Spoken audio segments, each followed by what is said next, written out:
Vous savez, aujourd'hui, notre continent africain, il est heureux de constater que le regard que l'univers pose sur ce continent-là est en train de changer. Et je pense que nous sommes les premiers acteurs à en être satisfaits parce qu'on sait que plusieurs décennies par le passé, l'Afrique était perçue comme le continent de tous les dangers, de tous les maux, mais de plus en plus, l'Afrique aujourd'hui est vue comme la nouvelle frontière vers laquelle il faut aller expérimenter des nouvelles innovations, il faut aller rechercher des nouveaux marchés, etc. Donc vu de ce point de vue-là, c'est absolument flatteur pour l'Afrique. Mais en même temps, le danger qui se cache derrière cela, c'est que si l'Afrique reste trop ouverte et n'expérimente pas des solutions endogènes qui commencent d'abord par la connaissance de son identité, la maîtrise de ses mesures et des instruments qui sont générés par ses traditions, par son histoire, par son contexte, on risque de passer à côté d'un rendez-vous historique important. Vous avez vu par exemple les Chinois, vous avez vu les Indiens, ils se sont ouverts au monde, ils se sont ouverts au capitalisme qui transforme la société, mais ils sont restés ouverts sur eux-mêmes, ils sont restés attachés à leur identité. Parce qu'en vérité, c'est notre culture, c'est notre identité qui fait ce que nous sommes et qui nous permet de nous propulser dans l'univers des nations en gardant une forme de souveraineté, en gardant une forme finalement d'autonomie, de réflexion stratégique qui nous positionne au cœur du sujet mondial.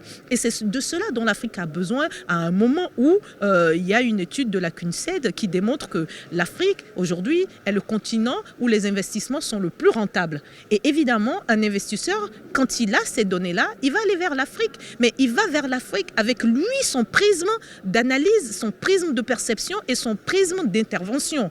Mais s'il arrive dans une Afrique qui se connaît, dans une Afrique qui a ses propres mécanismes, ses propres stratégies de développement, quand il va venir, il va dire « moi j'ai tel capitaux, j'ai envie de faire ceci ». Et puis, les dirigeants africains vont dire, eh bien nous, voici nos politiques nationales, voici nos politiques publiques dans tel secteur, dans le secteur des infrastructures, dans le secteur de l'agriculture, etc. Parce que, encore une fois, il n'y a personne d'autre qui connaisse mieux l'Afrique que les Africains. Et maintenant, il y a quelque chose qui est extraordinaire et qui est fondamental, il faudrait que nous développions davantage les relations intra-africaines. Parce que nous avons tellement d'expériences diverses et diversifiées que si nous apprenions à développer davantage notre partenariat sud-sud, entre par exemple le nord de l'Afrique, le sud de l'Afrique, l'Afrique centrale, l'Afrique occidentale, l'Afrique australe, l'Afrique au sud du Sahara et l'Afrique du Nord, on aura compris qu'en définitive, c'est vrai que je ne dirais pas qu'on n'a pas besoin de l'Occident, on aura besoin de l'Occident, mais finalement, ça sera plutôt des relations gagnant-gagnant et non pas des relations affidées et, comment dirais-je, suprématie occidentale. Et c'est absolument important parce que regardez même dans nos familles, quand vous avez un couple où il y a un des partenaires qui veut se la jouer, je dirais, autocratique, ça ne marche pas. Mais quand on est dans une relation décomplexée, totalement perçue comme un partenariat, équilibré et équitable, eh bien tout le monde s'en sort et tout le monde est épanoui, tout le monde est content. C'est un peu cela que l'Afrique doit aujourd'hui s'approprier et comprendre que sa force est en elle-même. Sa force se retrouve dans ses tripes et que si elle s'ouvre à l'extérieur, il faut qu'elle y aille en étant forte et non pas en courbant les chines. Il faut qu'elle y aille en se disant voilà mes potentialités. J'ai un secteur important qui est le secteur agricole, j'ai la possibilité d'y intervenir en mettant des mécanismes incitatifs de financement. Cela permettra d'absorber la majorité de ma jeunesse. Écoutez, regardez les chiffres aujourd'hui, ils sont très alarmants. Selon le nombre de jeunes diplômés qui arriveront sur le marché de l'emploi, on a à peu près, en fonction des politiques publiques actuellement existantes, 100 millions de jeunes qui arriveront sur le marché de l'emploi pour les prochaines années à venir, d'ici 20 ans. Mais sauf que les besoins en termes d'insertion des jeunes, c'est 430 millions. Voire certaines études vont jusqu'à 500 millions. Vous voyez le gap. Mais ça, c'est aussi un effet boomerang. Quand on ne sait pas apprécier en amont et mettre en œuvre les politiques publiques qu'il faut pour absorber cette jeunesse, eh bien, on se prépare à des révolutions, à des subversions, etc.